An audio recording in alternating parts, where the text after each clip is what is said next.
Most of us are using AI every day, but using it and knowing how it works are two very different things. The gap between these two is showing up in your pipeline, your content strategy, and your team's ability to keep up. If you're a senior marketer trying to figure out how to build real AI infrastructure, setting up your organization to operate in a sustainable way with AI, this conversation is going to reframe how you're thinking about it. My guest is Andrea Saez. She's the head of product marketing and AI go-to-market at Turtl. She's also the co-author of the Product Momentum Gap. She's the person who became her company's de facto AI operations lead, mainly because she started tinkering before anyone else did. In this episode, we get into a wide range of topics. We start with what it takes to build shared AI context across a team, why your content strategy may need a full rethink now that LLMs are the new front door for buyers, what neurodivergent friendly leadership looks like in practice, and why it produces better results, and the critical thinking gap that opens up when we hand too much to the machine without checking what comes back. I'm Breanna Lawlor. This is the CMO Club podcast. Let's get into it.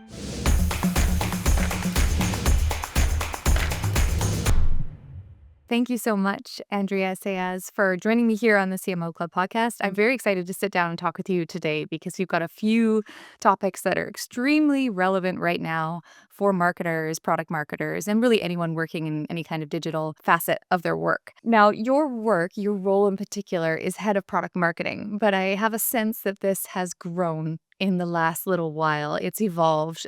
You're kind of in charge of things that maybe arguably are outside the scope of your role. Would you like to speak to that a little bit? So product marketing is a really interesting role because we are generalists, but we also specialize in what we do.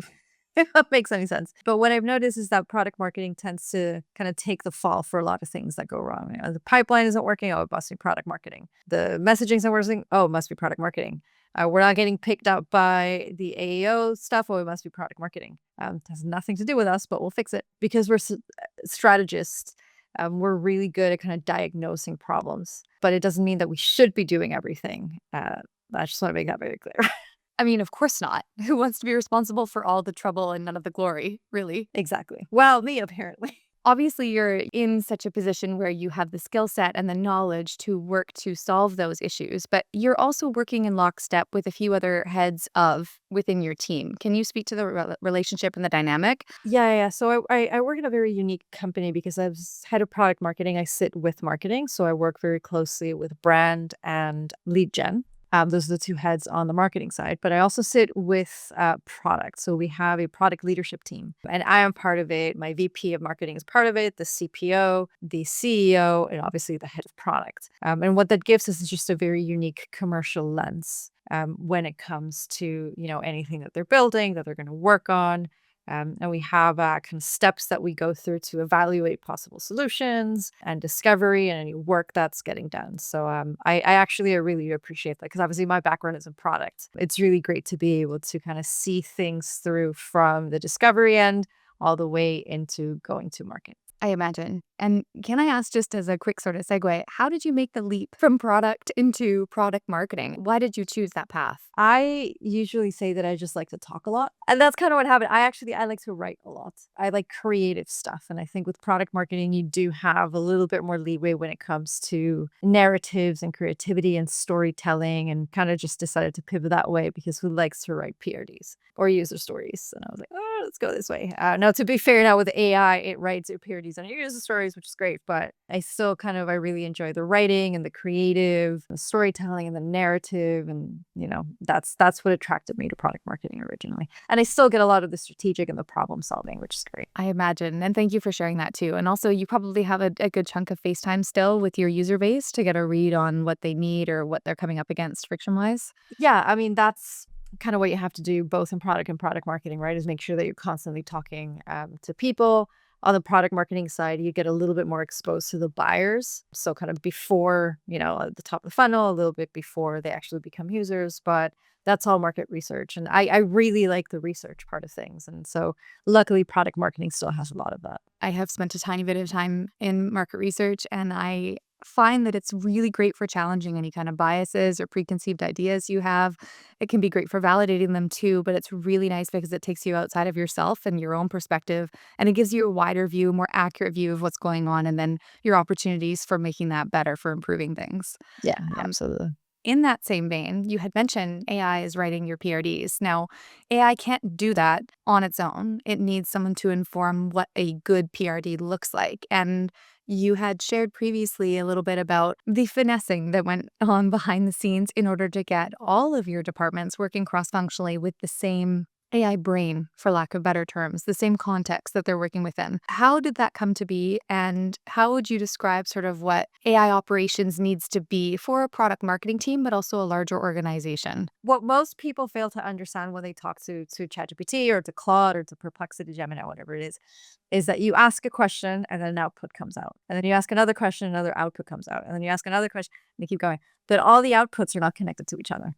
So what ends up happening is you waste a lot of time having to repeat yourself over and over and over and over again. In order to fix that, Claude actually has a solution, which is you can, as part of cowork, you can actually create a folder. And in that folder, you can include something called Claude MD, which has like the project knowledge base. And then you can add things like a memory file. I have something called a task observer, which actually observes how I work. And then it updates all of my skills. It's a self-learning skill that updates all of my skills.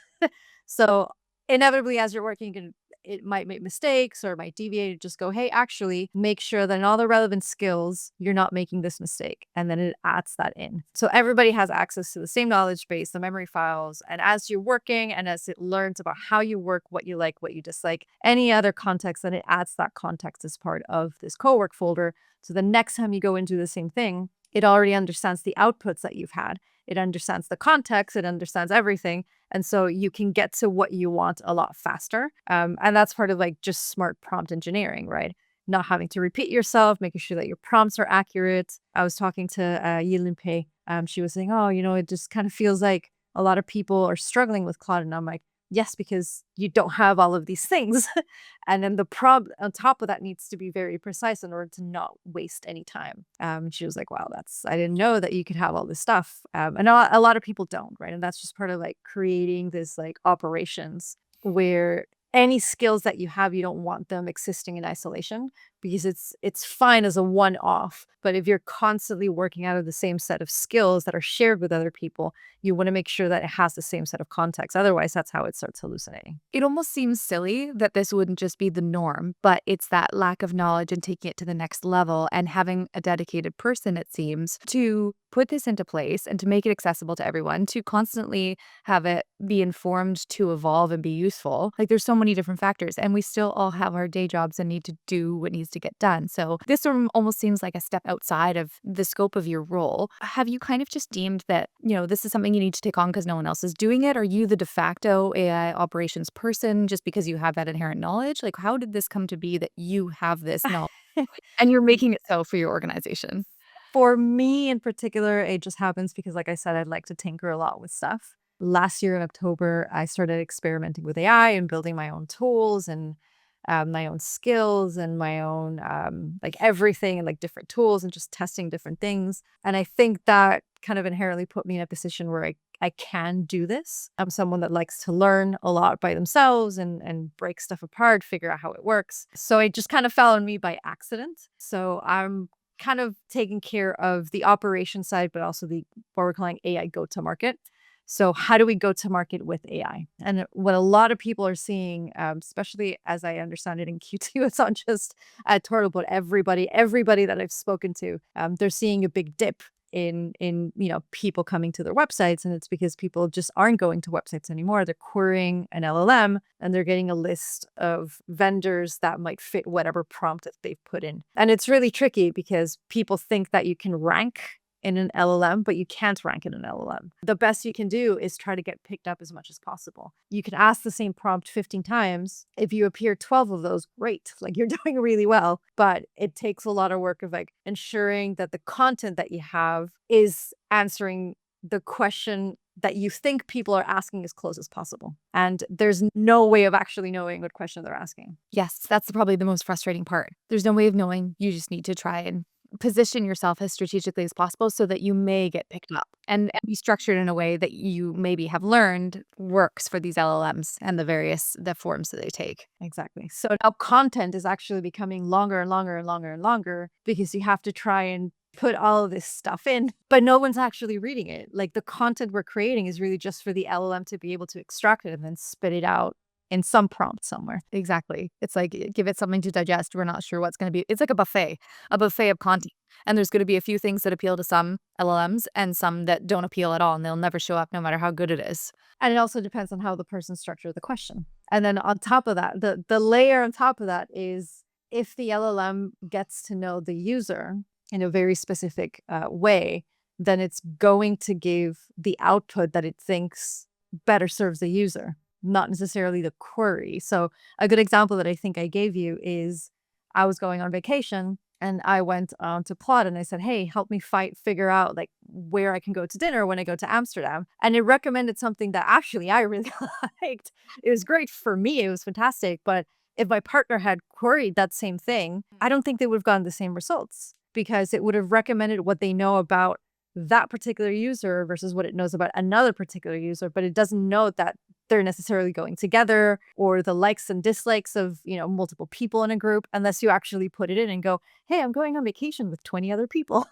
right? Or 3 other people. In this group, we have people that have this, and like this, and like how much time have you now wasted? No kidding. And what I'm hearing is context is everything. Absolutely. Now, if you set that onto a B2B context, it's guesswork at best. Exactly. So I don't know. I don't know what I'm doing, but I'm trying to figure it out. Yeah, that experimental lens that you referenced, starting back in October, building tools and tinkering with AI, I think it really serves you well in your role as head of product marketing, but also just in the nature that we're living in right now, to be experimental, to try things out, to see what might stick. We don't have all the answers. That's fine, but we'll get information, we'll get data back, and then be able to use that to inform our next decision. You had also shared a little bit about the difference between neurotypical and neurospicy, having been fortunate enough yourself to align with one of those and also work with folks who you also consider to be neurospicy. Can you break that down for me in sort of the way you like to work, how it serves you well, and what you'd recommend for others working with neurodivergent folks in a way to get to you're all striving towards the same goal. It doesn't matter how you work, but let's figure out a way to collaborate. What would you recommend? Yeah. So I'm in the neurospicy camp. And I wasn't diagnosed like many, many women until about 6 or 7 years ago. I had no idea. It was a bit of a surprise, but it really helped me to understand how I work best, how to get the most out of my time, how to focus better, how to be a lot more efficient with my work, why I need certain settings, things like, being neurospicy, things like lights. Yeah, when I first walked in, my lights were off, right? If the lights are on too bright, it can really bother some people. I need complete silence. Other people need music. Like it's very, very different for everybody. There is no one box fits everyone, but I'm very, very fortunate that the direct team that I work with in marketing, we both, the 3 of us actually come from a mental health background. We've all worked together previously. And so we understand our differences. We understand how we communicate with each other. And I think that gave us the strength and the empathy and the baseline to be able to create a culture with other people in our team where they also feel supported. So all of our one-to-ones in our team meetings always start with, hey, how are you feeling? Right? As a person, how are you doing? And I remember when I was training one of my young PMMs, my first question to him was always, hey, how are you feeling? Like, is there anything I can help you with? Is your life going okay? Are you stressed out? And I remember him telling me, no one's ever asked me that. No one has ever asked me how I feel and how I'm doing. And I'm like, well, I care about you as a person, right? If you're stressed out or if there's something going on in your life, you're not going to perform well at work. So I need to know, how are you, right? As a person, how are you as a person? Then, okay, what can I help you with? Let's talk about what's going on. And I think that's just a very human way of approaching relationships. And like I said, on our team, that enables us to treat each other as a team, not as people going up against each other. So we are in a situation right now where we're having to redo the website and there's all this AEO stuff that's happening. And luckily, in terms of like my PMM work, I got ahead of work. So the positioning, the messaging, the copywriting, it's all done. So I turned around and I said, okay, what can I help with? We get really, really great results. So, it's all because we're open to helping and working with each other. Otherwise, it would never work. Completely. And that's the beauty of a small team, is that you can be nimble. You can look and see, you know what? I've got capacity. I'm going to help you out here. And then maybe in the future, when I have reduced capacity, I could need support, I can then leverage that. Yeah. And we don't even have to ask. We just go, hey, I need this. Can you help me? And we just bounce off each other that way. But I like I was saying yesterday, I don't think I've been in the office in about 3 or 4 months, but it's because I had so much work that going into the office, like for me being ADHD, just the trip into the office is overstimulating. Sitting in the office with people is overstimulating. Having to come back and then the next day I'm really tired. And so I'm just like, listen, I need to work from home. And my manager's like, fine, no one needs to come in. And I don't think like we've really been in that much because we just had so much work that it's the way to support each other is to go, we'll work remotely. It's so nice. And there is a difference between going to an office and sitting with, 10, 15 people and going one-on-one and having lunch with someone or having a deep dive co-working session. Completely different, especially if you are sensitive and you find that you're spending so much time processing your environment. You're not able to use your brain and your functions the way you need to get a boatload of work done. It's actually really interesting because I'm not as familiar with sort of the culture in the UK. I've visited, but as far as work, is it an anomaly to have a remote work opportunity given the role that you're in right now? Or do you find this is the norm, whether it's industry or just location specific? In my experience, I've seen quite a few teams that require people to go in 2 to 3 times a week, especially into London. So I live in another city. A lot of us live in different cities around London or the South Coast. And most companies will say, well, as long as you come in 2 or 3 times a week, that's fine. But 2 or 3 times a week can be costly because trains here cost an arm and a leg. So I'm very, very lucky that I work in a culture where they understand that the best talent sometimes lives a little bit further away, but they can still do their best work working remotely. And that also shows trust. So working remotely doesn't mean you don't get to talk to anyone. Not at all. But it does mean that I have a lot more sort of focus time, or the focus time that I do have is really intense because I have the environment that I need to do my work. That makes a ton of sense. And thank you for sharing that too. I think it's an important note because a lot of folks in North America are being called back into the office and there's a certain purpose that serves, but it kind of forgets about the other components of work. So it's like it serves one thing, like get bums in seats, but then it's not serving the like get work done in the way that people need to work. So it's always kind of a trade-off, right? And it's nice to hear your organization is not just sympathetic, but really thoughtful and proactive about how it's supporting its team and working. There was something that we touched on a little bit earlier, and I just wanted to ask you kind of blue sky thinking wise related to the AI operations role. And this is like a loose tie to the remote work component, because obviously if you have async communication like Slack or another platform, it doesn't matter where you are as long as you can communicate with your team when you need to. Now, when you're all trying to work off of this same contextual AI markdown file or contextual project, if you were to hire an AI operations person to take this role, this wasn't yours anymore, you were looking for someone to do this work, what traits would you look for? And what role within your team already do you feel is well suited to migrate into an AI operations dedicated role?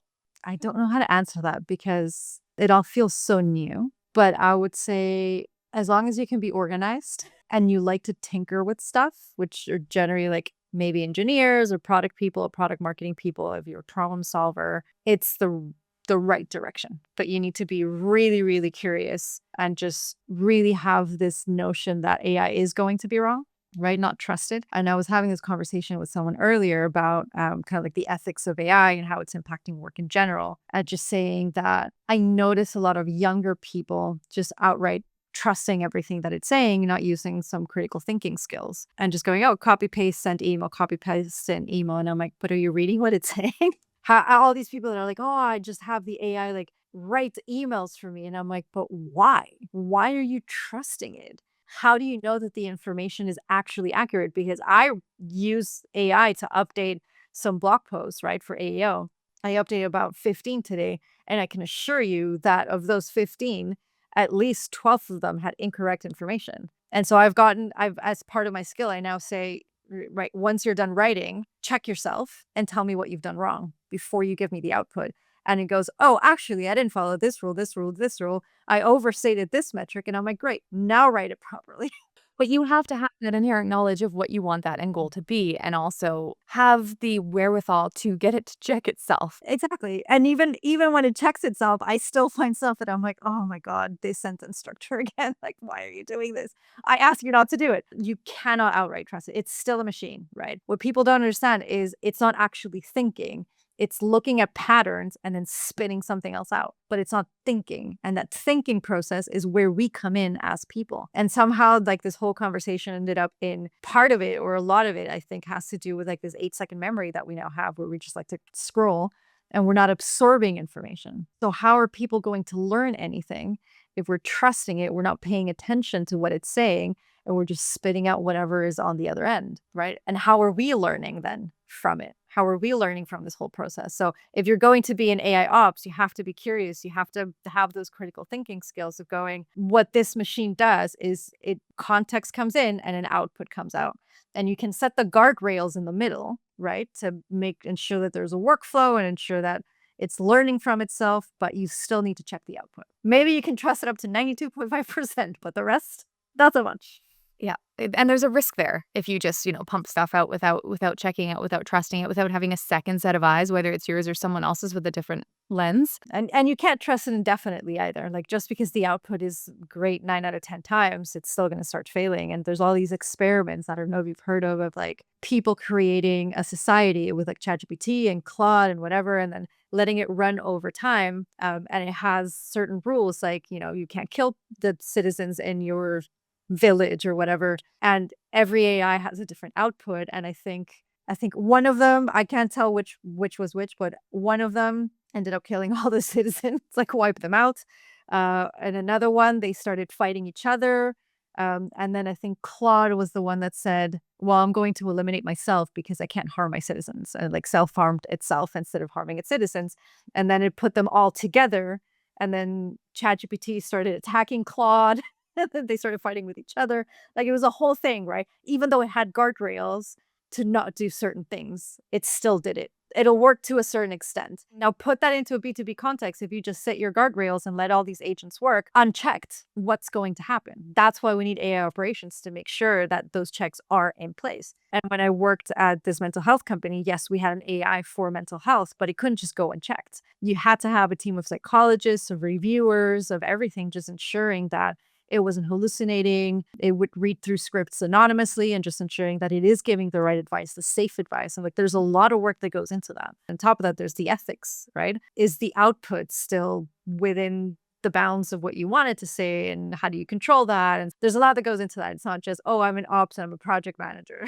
It's like, there's ethics, there's project management, there's, you have to keep an eye on it. You do. And in the absence of a dedicated AI ops person, the onus is on everyone in that organization touching AI to do that work so that everyone remains safe. And that requires that logical thinking, that critical thinking from the person, and not just going, oh, well, great, I'll just copy paste this into an email. This is probably a little bit off tangent, but do you have any suggestions for newer generations or people who are relying on AI, without checking themselves, to improve upon their critical thinking, their judgment skills, and also their know-how? Does it really just come down to reading and interacting with others, or is there something else that can be done to not just have that baseline trust when it's not warranted? I read a book, read a lot of books. So I'm on Goodreads, and I set myself a challenge to read X many books per year. My current goal is 66 books for this year. I'm already lagging behind a little bit. Disconnecting from constant scrolling, TV, whatever, and just having a moment to focus is really good.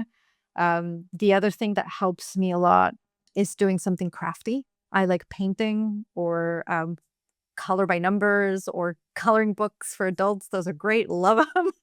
It's a whole industry. I think having that, or as a lot of people like knitting or like something that's crafty, right? That just kind of disconnects you. I think it puts your brain in this like Zen mode that we need to be able to take a pause sometimes. And taking a pause is what we seem to not be able to do. I've had a headache for like the last 3-4 days, and I'm like, why do I have a constant headache? And I realized that I've been going from waking up, go to the gym, go to work, play video games, endless scrolling, and then going to bed. And I'm like, I need to stop. Literally, my mind was just connected to something all day. I never took the time to just disconnect and go, okay, I'm not going to look at a TV. I'm not going to look at a screen. I'm not going to play with AI. I'm like, I just need to turn myself off. And whether that, like I said, that off is do something artsy, read a book, connect with other people, have a conversation that doesn't involve, hey, I saw a reel or I saw a meme or whatever, right? Actually have that conversation. That is what I think we're lacking more and more and more and more.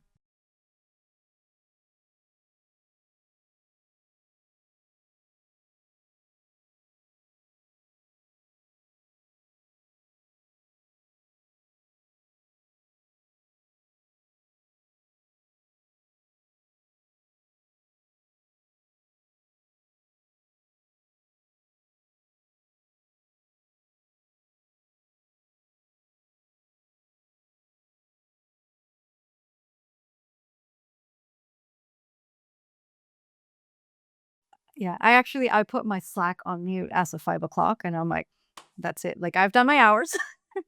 This is it.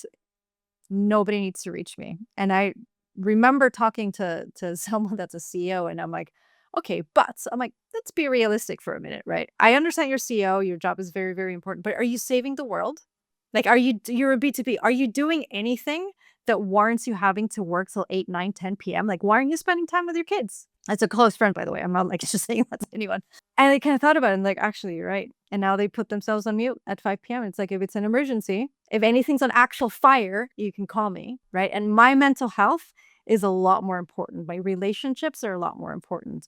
My me time is a lot more important. And that feeds into critical thinking because you need that empathy. You need that to make sure that, just keeping an eye on the output. Thank you so much for this. We've covered a lot of ground here, and obviously, you're very skilled at what you do and have a very thoughtful approach to existing just in general. It's not without going through or dabbling into burnout that you discover, okay, what should I do differently? And then also talking to others who have had the same experience too. And it's really important to share that knowledge. Thank you. Let's cap it here. Andrea, it was such a pleasure talking with you about all of these different topics that are extremely relevant to working in the age that we're in. So very much appreciate you taking the time to connect with me.